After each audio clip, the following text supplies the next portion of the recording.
The votes for President of the United States are as follows. Donald J. Trump of the state of Florida has received 312 votes. Kamala D. Harris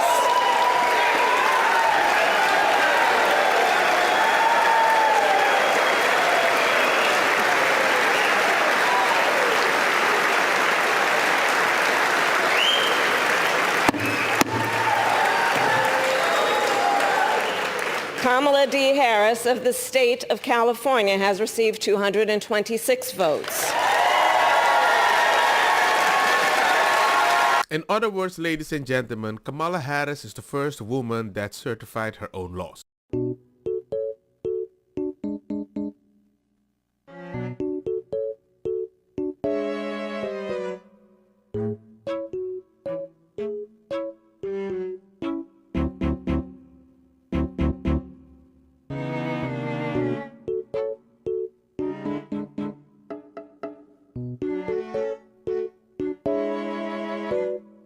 On this Harris business, I think before we canonize St. Kamala here on the high holy day of January 6th, let's remember the Electoral Count Reform Act of 2022 makes it perfectly clear that the vice president has nothing but purely ministerial duties on this day. She didn't actually certify the results of the election. That's done by the voters and the people of the state. It was clear as day 4 years ago as well, right. but because of the that's the thing. I mean, nobody's trying to canonize her. The same thing was true for they're not. I mean, she put out a video trying to canonize herself. She was actually just saying it's unremarkable. That's true. That's the opposite of canonizing. I want to actually congratulate the Democrats today. This is the first election since 1980. This is the first election since 1988 that a Republican won, and Democrats did not try to overturn the results on the floor of the Congress. So congratulations, Democrats. I'm only interrupting you because we've heard this before. We've played this. Well, you've heard the truth before, but I thought it was worth repeating. It makes you wonder why the Democrats won't try to overturn it, but it makes sense that when you lose the popular vote by so much,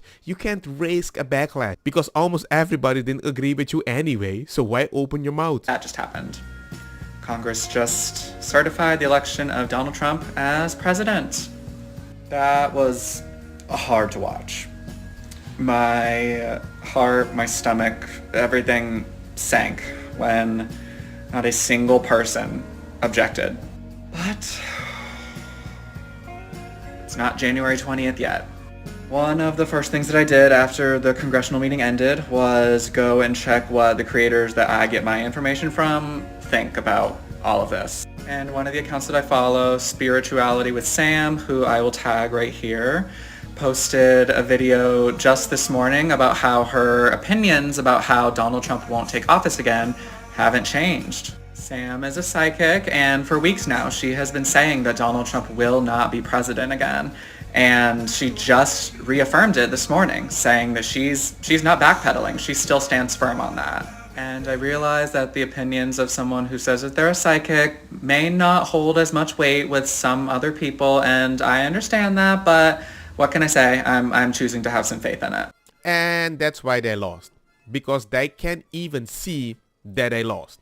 Even if a psychic said he's not going to win, he does win, but we're not going to believe in the result. We're going to have hope, even if your plan didn't work. This whole mindset that I believe in you, even if you might be wrong, I still believe in you and it makes sense.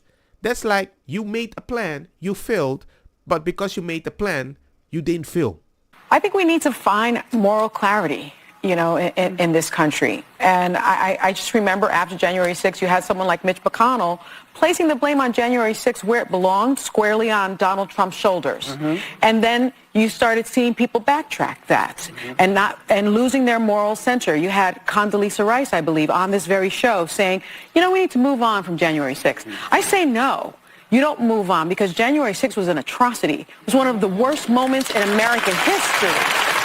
And when you think about the worst moments in American history, like World War II, things that happened, like the Holocaust, chattel slavery, we need to never forget because past becomes prologue if you forget any race. So you want to compare World War II to January the 6th?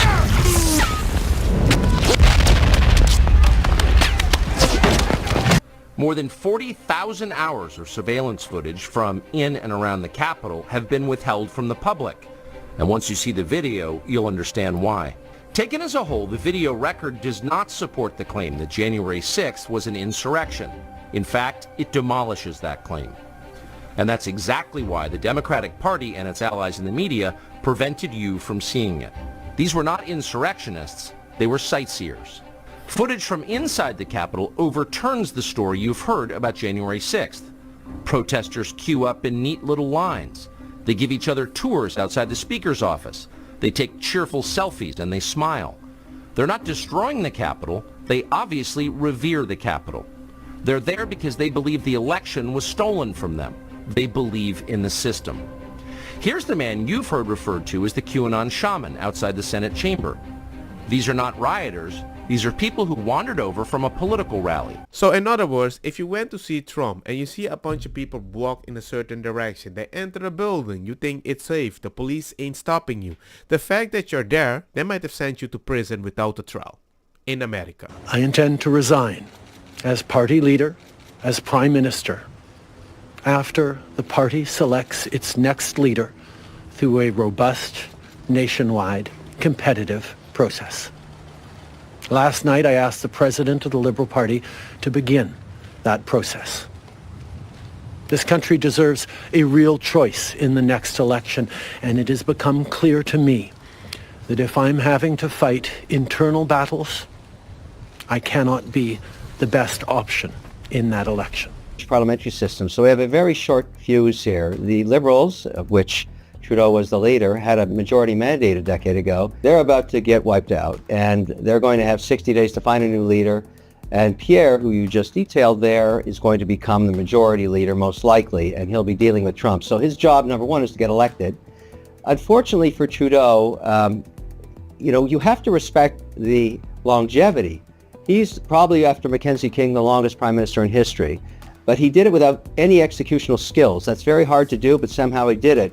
But everything he touched over that 10-year period turned to, excuse my French, poo-poo.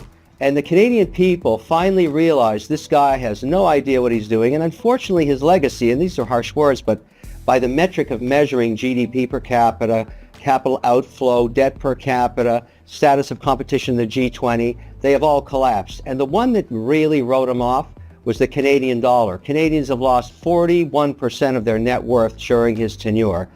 And he will go down in history as the idiot king. As if Canada wasn't suffering enough with taxation, there seems to be a possible new prime minister that might replace him because he actually understands inflation. Yes.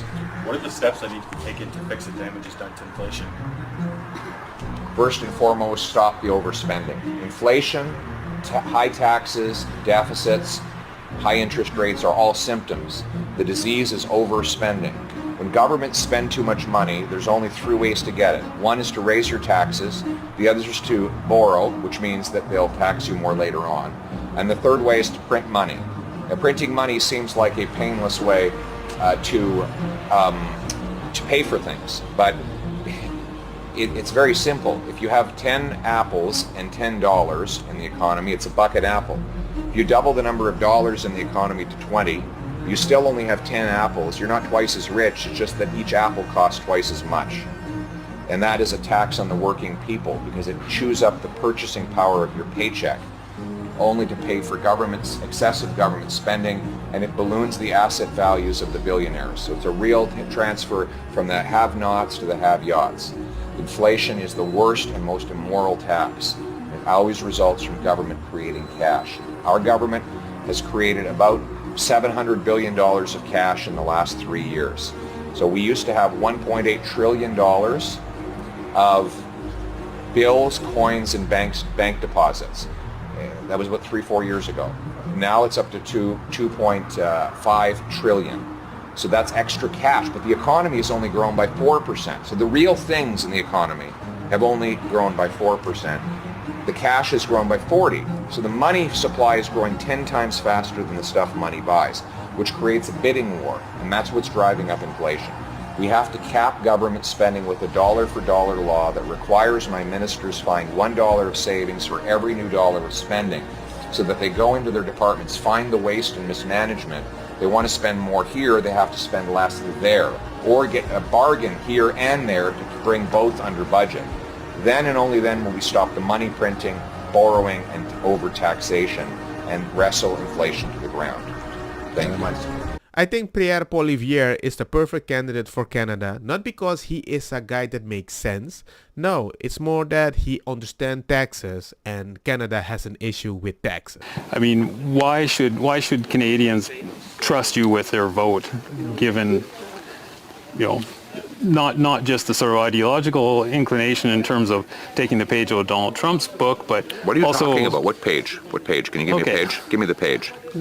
You keep saying that. In terms of turning things quite dramatically, in terms of Trudeau and the left wing and all of this. I mean, you make quite a, you know, it's quite a play that you make on it. So I'm not just sure. wondering. I don't know what your question is. Then forget that. Why should Canadians trust you with their vote? Common sense. Okay. Common sense for a change. We're going to make common sense common in this country. We don't have any common sense in the current government. You know, the guy prints $600 billion, grows our money supply by 32% in 3 years. That's growing the money 8 times faster than the economy. No wonder we have the worst inflation in 4 decades. I'm going to cap spending, cut waste, so that we can balance the budget and bring down inflation and interest rates. You'll want to be able to pay your mortgage again? You want to be able to afford rent? Then you have to vote for Pierre Poilievre, because I'm the only one with a common sense plan that will bring back the buying power of your paycheck. This is a flashback when I watched him for the first time, and I really liked him because he realized you say something that you don't explain. I might accidentally explain it, and suddenly you act also you don't understand me, and he guides that information. We're talking child sexual exploitation is wrong. Have you read the excerpts of any of these cases? No, Well, I highly recommend you do, because this is not just... pedophilia is horrendous. Rape is horrendous.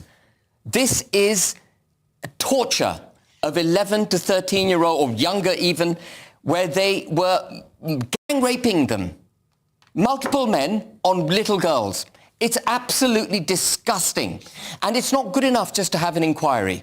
I reject the notion of an inquiry. I want a dedicated unit of the police force going out there without fear or favour and arresting everyone from social services, in councils, in their own police force, who turned a blind eye to this, because they are complicit. And I find it also very disrespectful that you want an inquiry instead of a dedicated server to protect women in a specific direction. Just like they have a department of cops on social media to fight hate crime, I wish they had it also on the other side. Don't get me wrong, ako sa kita bong puta fire na mi blonde kush hash purple skunk criollo colombici jam jam turlo keta verdeta welcome.